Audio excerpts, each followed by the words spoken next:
ازيكم وعاملين ايه؟ ويا رب تكونوا بخير. واخيرا رجعنا مع بعض للفيديوهات الحلوه اللي احنا كنا بنعملها، بس النهارده جايه لكم فيديو مختلف تماما.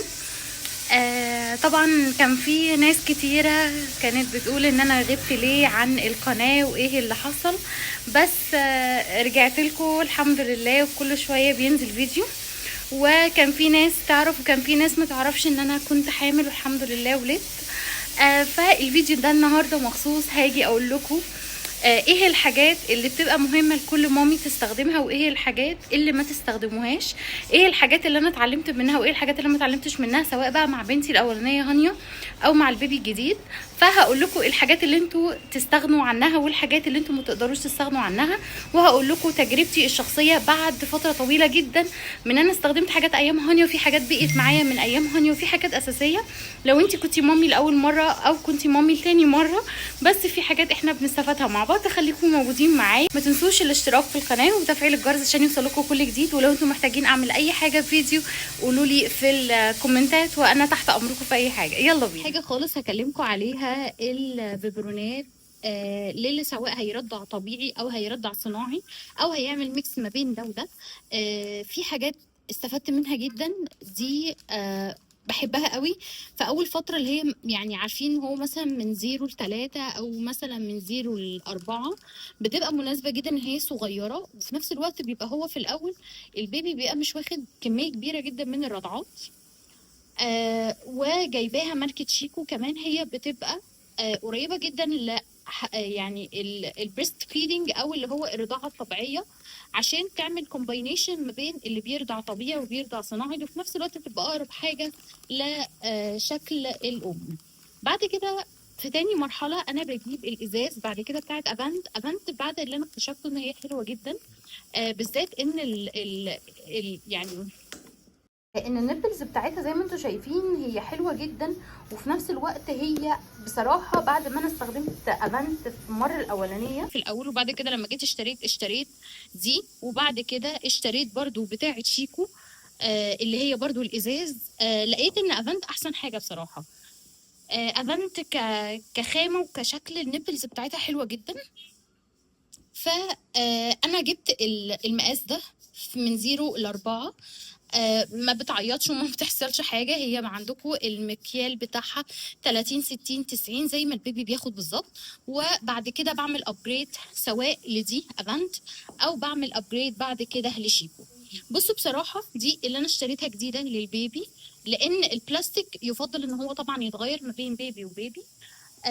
بعد كده ودول كانوا معايا من ايام هانيا بنتي الاولانيه. فالحاجات دي مش بتخسر خالص، بس زي ما انا قلت لكم يستحسن انتوا تجيبوها ازاز، لان الازاز بيقعد معاكم اكنها كوبايه، بس اللي انتوا بتغيروه النيبلز اللي موجوده فوق هي دي بس اللي بتتغير.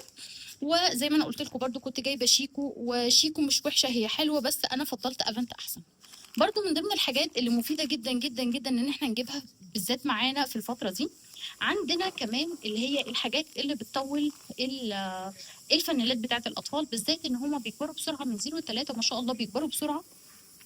فيفضل ان انتوا تجيبوا دي بتاعه بتطول المكان اللي تحت بتاع البيبي، اللي هو السلوبات من تحت، عشان لما بيطول بيقدر ان انتوا تلبسوه الفانيلا تاني بدل ما انتوا تشتروا اول باول. يعني بصوا اهو، دي انا بصراحه كنت جايباها من امازون اهو.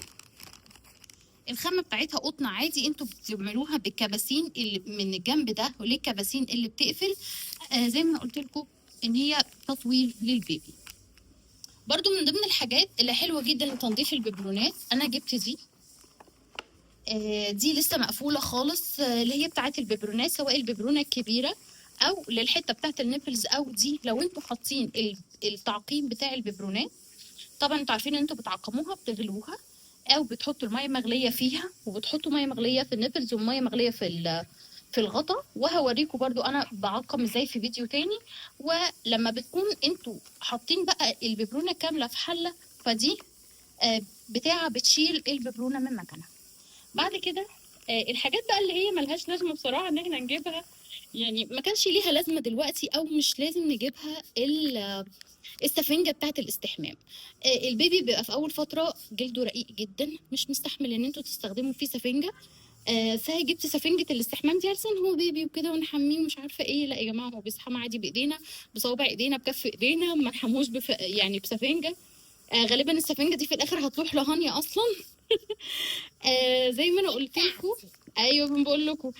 ملهاش لازمه يعني، مصاريف على الفاضي. زي ما انا قلت لكم، حاجه قطن اي حاجه ممكن ان احنا هنستخدمها للبيبي، لان مهما يكون السفنجه دي هتبقى ناشفه على جلد البيبي. جلد البيبي بيبقى رقيق جدا جدا جدا، وملهاش لازمه ان انا اجيبها. اللي انا حبيبي وبحبه جدا جدا جدا جدا الباونسر بتاع ماستيلا. الباونسر ده كان موجود معايا من ايام هانيا، وزي ما انتم شايفين معايا. الواحد اهم حاجه ان هو يحافظ على الحاجه، لان مش عارف ان انتوا هتجيبوه تاني ازاي او كده. فزي ما انا قلت لكم الباونسر ده موجود معايا من ايام هانيا اهو. طبعا كان في دباديب هنا، بس هانيا لما كبرت خدتها. فانا كان عندي عارفين اللي هي اللعب الشخشيخه والحاجات دي، رحت حطاها هنا مكان اللعب اللي كانت موجوده هنا، الدباديب. وزي ما انتم شايفين اهو، ده برضو حلو جدا جدا. بس مش لسن البيبي وهو لسه مولود. يعني عايز مثلا البيبي لما يكون عنده 3 4 5 شهور فيما فوق، لان ده بيستحمل البيبي لحد ما يكون عنده 3 سنين، لان هو ليه 3 وضعيات: النومه الفلات دي، والنومه اللي هو شبه قاعد، والنومه اللي قاعد اكنه زي الكرسي. حلو جدا. في نفس الوقت برضو لو هننزل مع بعض في عندي البتاعه دي، لو عملتها كده هيتحول يبقى سرير هزاز. انتي تهزيه يا مامي، ولو انا ثبته كده هيبقى سرير ثابت مش هيتهز معانا. وانتي بقى حابه تنيمي البيبي في السرير ده، هقولك على تريكات. الحته دي اللي بينام عليها البيبي ناشفه الى حد ما على جسمه دلوقتي. فانا بعمل ايه؟ بجيب كذا طبقه كأنها مرتبه، وبروح حطاها كده تبقى زي المرتبه. انا حاطه هنا يعني ايه، عارفين دفايه؟ دفايه، ودفايه تانية وعليها. دي كانت بتاعه سرير هانيا، ورحت حطاها كانه بتاع البيبي، تبقى زي مرتبه وتبقى طريه عليه. سواء بقى عايزين تنيموه عليها مش عايزين تنيموه عليها، يقعد تبقى طريه عليه. لان انا حاسه من وجهه نظري ان هي ناشفه الى حد ما شويه. من الحاجات اللي انا هكلمكم عليها الكريم اللوشن بتاع سانوسان. الكريم ده انا كنت بستخدمه من ايام هانيا. تحفه تحفه تحفه. سعره مش غالي، مش زي ماستيلا او مش زي الاسعار التانية. سانوسان زي ما انا قلت لكم هو كريم حلو جدا، سعره حلو جدا. دي العبوه دي غالبا 500 ملي، كانت حوالي ب 405 او 420 جنيه حاجه زي كده.